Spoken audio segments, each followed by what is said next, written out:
I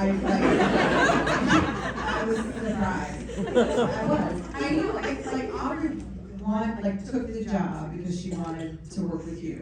And I could tell she was excited. But then that first day, I was like, oh, I don't have to do anything. I can leave. And this is going to be amazing. Yeah, it was. Yeah, we didn't really talk about it. It was just, we're friends. Like we did Parks and Rec with me. But we didn't really, we kind of passed each other in the hallways in that show. We didn't really have anything. So this was like, I think it was because of that history, but because we didn't really talk about this really, it just kind of was there. Yeah. Yeah, and just kept getting more and more like, it was really fun to be a part of that. I mean, I remember watching it on monitor. I was like, oh, how are we gonna get to put the two of them on camera? Who was the fight? I think maybe we shot that really Yeah, that was earlier. And I was like, oh. There's choices being made. There's an audience for that. Yeah.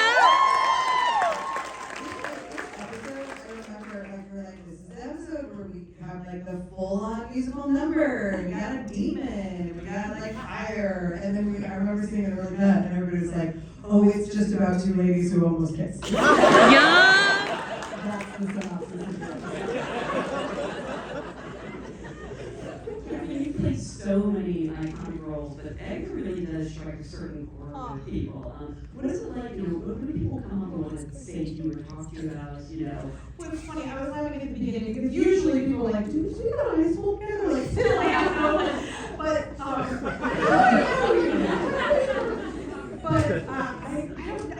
I am so in love with Agatha Harkness. I love her, and I want to protect her so fiercely.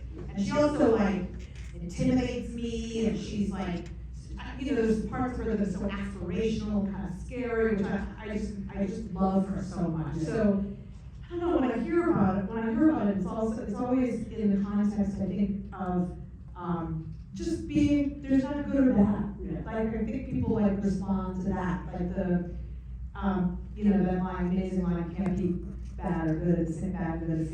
It's you kind of can be. I think that it's kind of that messy middle that maybe people respond to, and also she's funny. Yeah. Thanks to this amazing writer. So I think that is also helpful. But I love her. Did you have a favorite look out of all the things they created for you? I mean, I think that jacket, the road coat, is still, and putting that on for the first time with everybody that had made it and put their hands on it, came out to see their work, it was one of the most magical moments I've had as a performer. There are of many on this show. I mean, you pull off the 70s really nicely. Oh yeah. For each of you, did you have a favorite era or moment? There are so many.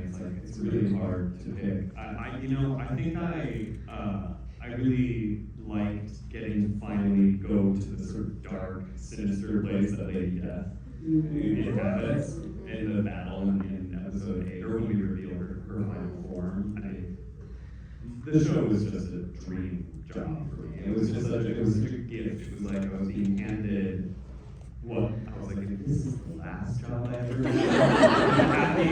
It's okay, because I got to do every single thing I ever wanted. The leather Lady Death sort of evil Erte 20s cocoon situation was really did it for me. I think it goes to Agatha. I love her. Yeah.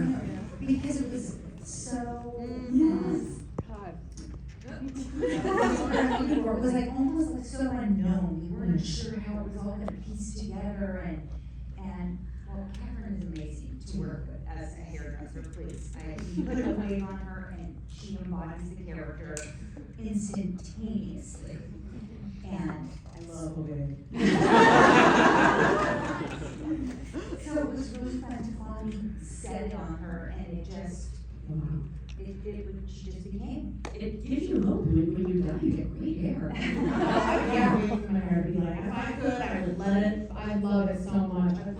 It was so stunning. It was fantastic. Thank you, Natasha Leda, for that beautiful wig.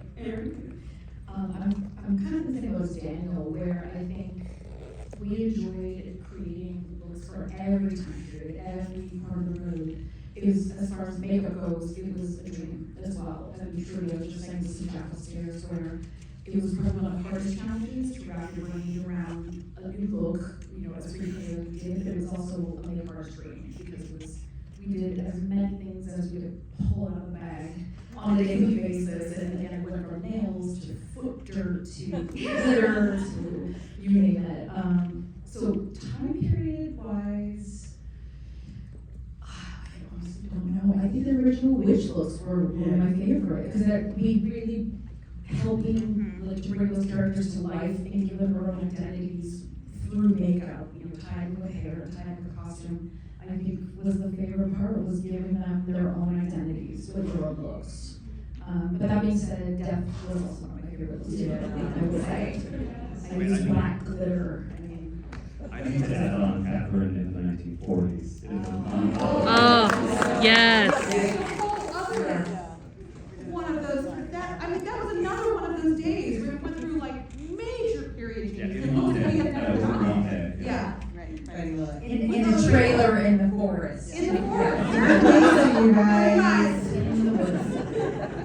Jackie, you now set the bar so high by, you know, for Marvel having the two best series. And I know that you said that you're not necessarily a comic book person or a superhero person, but why do you think you've been able to tell these stories in a way that like transcends all that?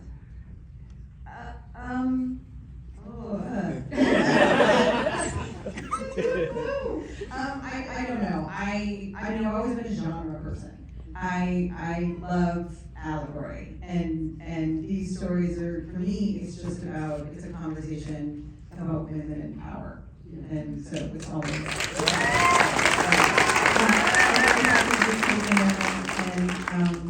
And say hi to, this is Margot Gilani, who plays Lestra in episode 4.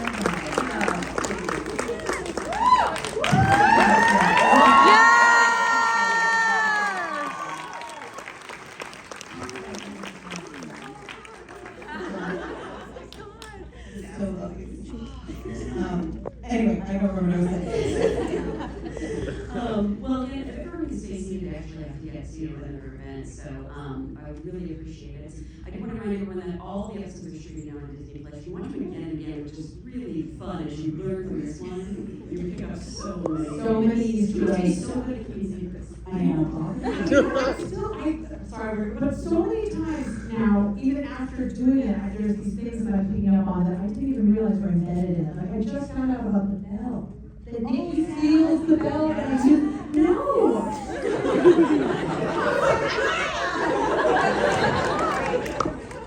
Wait, explain to the people.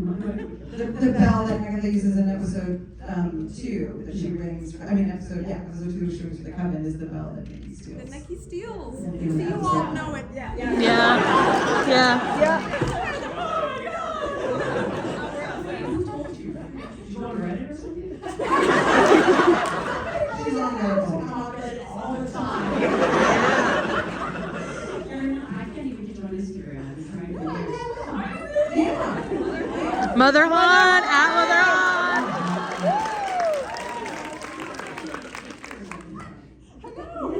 My daughter finally broke me.